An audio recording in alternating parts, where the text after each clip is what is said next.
Warren Buffett's portfolio is 99% Berkshire Hathaway, which is his own investment company, but he will not give his wife those shares when he passes away. Instead, he will put all of his money into the S&P 500 index fund for her. And in this video, he will explain why. But first, don't forget to like, subscribe, and hit the notification bell to be in the top 1.4%.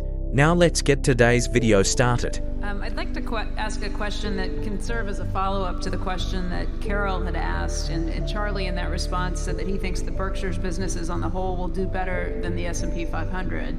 Clark Cameron from Birmingham, Alabama, who owns 281 shares of Berkshire B, writes in and asks, why have you advised your wife to invest in index funds after your death rather than Berkshire Hathaway? I believe Munger has counseled his offspring to, quote, not be so dumb as to sell.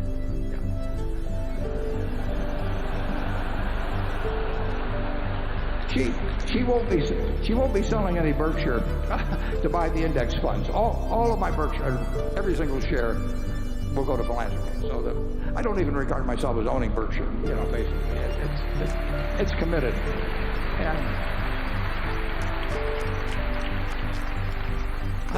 I've so far about 40% has already been distributed. So the question is, somebody who is not an investment professional will be, I hope, reasonably elderly by the time that the estate gets settled. And what is the best investment, meaning one that there would be less worry of any kind connected with, and less people coming around and saying, why don't you sell this and do something else and all those things. She's going to have more money than she needs. And the big thing then you want is money not to be a problem.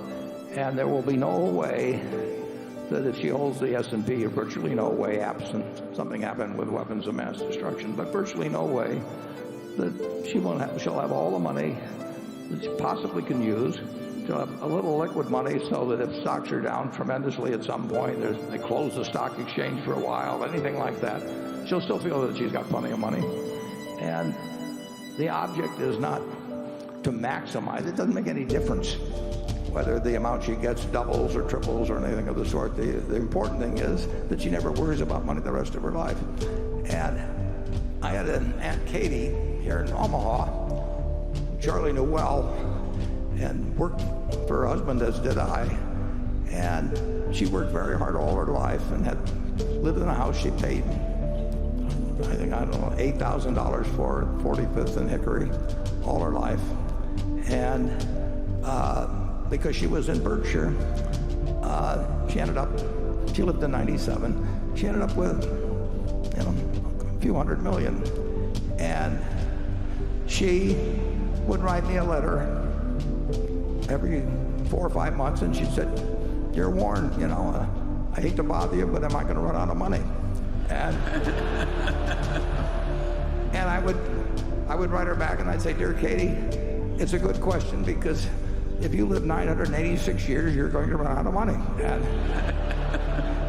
And then about 4 or 5 months later, she'd write me the same letter again. And I have seen, there's no way in the world, if you've got plenty of money, that it should become a minus in your life. And there will be people, if you've got a lot of money, that come around with various suggestions for you, sometimes well-meaning, sometimes not so well-meaning. So if you've got something that's certain to deliver, it was all in Berkshire, they'd say, well, if Warren was alive today, he would be telling you to do this. I just don't want anybody to go through that. And the S&P will be I think actually what I'm suggesting is what a very high percentage of people should do something like that. And I don't think they will have I think there's a chance they won't have as much peace of mind if they own one stock and they've got neighbors and friends and relatives that are trying to do some, like I say, sometimes well-intentioned, sometimes otherwise, to do something else. And so I think it's a policy that will get a good result and is likely to stick. Charlie? Well, as Becky said, the Mungers are different. I want to hold the Berkshire. Well, I want to hold the Berkshire too. No, I don't like the. I recognize the logic of the fact that S&P algorithm is very hard to beat. In a diversified portfolio of big companies, it's all but impossible for most people. But, I'm just more comfortable with the Berkshire. Well, it's the family business. Yeah. But I've seen too many people as they get older, particularly being susceptible, and just having to listen to the arguments of people coming Well, along. if you're going to protect your heirs from the stupidity of others, you may have some good system, but I'm not much interested in that subject. Okay.